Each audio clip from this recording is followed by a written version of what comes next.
तो स्टूडेंट्स, तो आज हम पढ़ेंगे प्रश्नावली 6.2 का 9th नंबर का क्वेश्चन। तो आइए वीडियो को बिना किसी देरी के स्टार्ट कर लेते हैं। सबसे पहले हम पढ़ेंगे प्रश्न संख्या 9। तो हमें दे रखा है कि ए बी सी डी एक समलंब है। ए बी सी डी एक समलंब चतुर्भुज है, ठीक है, जिसमें ए बी समांतर है डी सी के। ए बी समांतर डी सी के है। तो इसके विकर्ण यानी इसके विकर्ण आपस में ओ बिंदु पर क्या करते हैं, प्रतिच्छेद करते हैं। तो दर्शाइए कि, तो हमें दिखाना है कि ए ओ बटे में ओ बी बराबर होगा सी ओ बटे में डी ओ के। ऐसा हमें क्या करना है, इसको सिद्ध करना है। तो आइए इसके लिए हम क्या कर लेते हैं, सबसे पहले एक रचना कर लेते हैं। क्या करते हैं रचना, वो हम यहाँ पे लिखते हैं कि रचना करेंगे हम कि पी क्यू एक क्या है, एक भुजा है जो इसके बिल्कुल क्या है, समांतर है। पी क्यू हमने क्या कर ली, एक भुजा रचना कर ली जो ए बी के और डी सी के क्या है, समांतर है। जब समांतर है तो इसको किस प्रकार लिखा जा सकता है कि पी क्यू समांतर है ए बी के, और वो समांतर होगी किसके, डी सी के। तो हमने क्या की, एक रचना की कि पी क्यू एक भुजा है जो ए बी के समांतर है और डी सी के समांतर है। ये हमने क्या कर ली, रचना कर ली। तो हम क्या करेंगे, त्रिभुज लेंगे कि त्रिभुज ए डी बी में क्या होगा, तो ये ए बी भुजा समांतर होगी किसके, पी ओ के। ए बी भुजा ये वाले भुजा के क्या होगी, समांतर होगी। तो लिख लेते हैं इनकी भुजाओं का अनुपात। तो इनकी भुजाओं का अनुपात क्या होगा फिर, तो इनकी भुजाओं का अनुपात होगा कि ए पी बटे में पी डी, और क्या होगा कि बी ओ बटे में डी ओ। ऐसा हम ये वाले त्रिभुज में लिख सकते हैं इनकी भुजाओं का अनुपात। तो आइए लिख लेते हैं। तो लिखते हैं ए पी बटे में पी डी बराबर होगा बी ओ बटे में डी ओ। ये कहाँ से लिखा हमने, प्रमेय संख्या थेल्स प्रमेय से लिखा हमने। यहाँ पे बीपीटी थ्योरम से लिख सकते हैं, कुछ भी लिख सकते हैं हम दोनों में से। तो इसको मान लिया हमने समीकरण नंबर 1। अब हम लेंगे कौन सा त्रिभुज, त्रिभुज नंबर दूसरा। तो त्रिभुज ए डी सी ले लेते हैं, ए डी सी। अब हम ये वाला त्रिभुज लेंगे, ये वाला त्रिभुज ले लेते हैं। तो लिखते हैं एक बार ये वाले त्रिभुज को। त्रिभुज ए डी सी में क्या हो रहा है कि जो पी ओ है वो डी सी की क्या है, समांतर है। तो समांतर है तो इनकी भुजाओं का अनुपात, तो इनकी भुजाओं का अनुपात भी क्या हो जाएगा, ए पी बटे में पी डी, और क्या हो जाएगा ए ओ बटे में सी ओ या फिर ओ सी। तो लिख देते हैं एक बार। तो क्या लिखेंगे, ए पी बटे में पी डी बराबर होगा ए ओ बटे में सी ओ। ये भी हमने कहाँ से लिखेंगे, वी पी टी प्रमेय से या फिर थेल्स प्रमेय से। ये हो जाएगा हमारा समीकरण नंबर 2। तो इसी प्रकार हम देख लेते हैं समीकरण नंबर 1, समीकरण नंबर 1 व समीकरण नंबर 2 से पी डी और ए बी कितने किसके बराबर हो जाएगा, इस वाले के ये वाले बराबर हो जाएगा। ये तो नहीं, ये दोनों बराबर हो गए।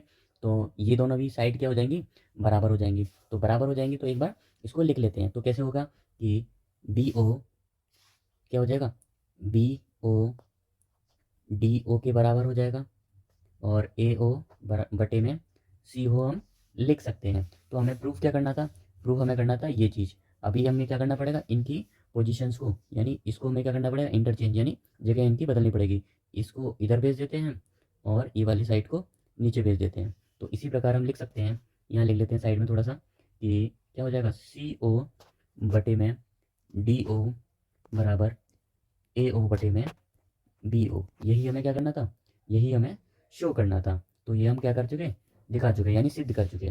तो इसी प्रकार हमारा प्रश्न संख्या 9 हल होता है।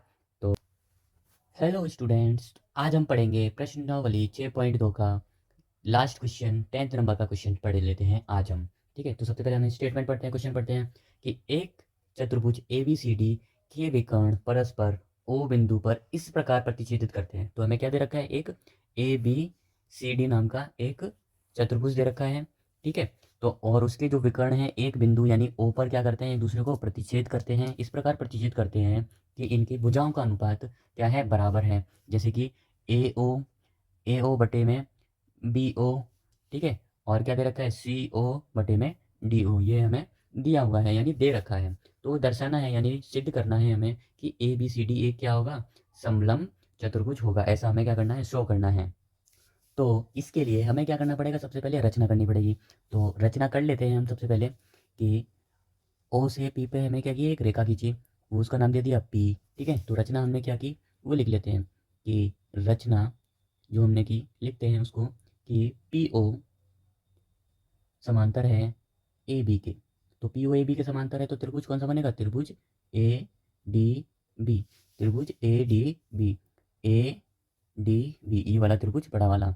तो इसमें क्या होगा, जब भुजाएं बराबर है तो इनके अनुपात क्या होंगे, अनुपात भी बराबर होंगे। तो भुजाओं के अनुपात लिख लेते हैं कि पी ओ, पहले तो लिखते हैं पी ओ समांतर है ए बी के। तो इनकी भुजाओं का अनुपात के ए पी बटे में पी डी बराबर बी ओ बटे में डी ओ। ये इनकी भुजाओं का अनुपात किससे लिखा हमने, बीपीटी थ्योरम से, बीपीटी प्रमेय से, या फिर बीपीटी प्रमेय से लिखा हमने। तो इसी प्रकार हम आगे कर लेते हैं इधर से। तो हमें जो दे रखा था वो उसको भी लिख लेते हैं। तो जो दिया है उसको लिख लेते हैं कि ए ओ बटे में बी ओ, क्योंकि हमें ये चीज़ पहले से दे रखी थी। तो इसको हम एक बार यहाँ लिख लेते हैं। तो पूरा कर लिख लेते हैं इसको कि सी ओ बटे में डी ओ। और इसी तरह हम इसकी क्या कर लेंगे, जगह को चेंज कर लेंगे। तो जगह चेंज करने पर इसको कैसे लिखा जाता है, ए ओ बटे में सी ओ बराबर बी ओ बटे में डी ओ। इसको मानेंगे हम समीकरण नंबर 2, इसको माना हमने समीकरण नंबर 1। तो इसी प्रकार लिख सकते हैं समीकरण, यानी क्या, समीकरण नंबर 1 और 2 से। समीकरण 1 व 2 से क्या हो जाएगा कि ए पी बटे में पी डी बराबर हो जाएगा ए ओ बटे में सी ओ के। समीकरण नंबर 1 व 2 से साफ देखा जा सकता है कि ये बी ओ बटे में डी ओ, बी ओ बटे में डी ओ, ये दोनों आपस में बराबर हैं। तो ये वाली और आगे वाली भी, ये भी क्या होंगे, बराबर होंगे। तो लास्ट में हम एक लाइन लिख लेते हैं, एक लाइन लास्ट में लिख देते हैं कि पी ओ समांतर होगी डी सी के। कैसे लिखा हमने, विलोम प्रमेय से। हमें पता है बीपीटी की विलोम प्रमेय कौन सी है हमारी, 6.2। तो वहाँ से लिख सकते हैं, या फिर प्रमेय संख्या उससे भी लिखा जा सकता है। ठीक है, तो बीपीटी से लिख देंगे। तो इसी प्रकार क्या हो जाएगा कि ए बी समांतर हो जाएगी डी सी के। तो इसी प्रकार हम क्या कह सकते हैं कि ए बी सी डी एक क्या है, समलंब है। क्या है, समलंब है। और यही क्या करना था हमें, प्रूफ करना था, यानी सिद्ध करना था, यही हमें सिद्ध करना था। तो हम क्या कर चुके हैं, इसको सिद्ध कर चुके। तो ये हो गया हमारा सिद्ध। Thank you.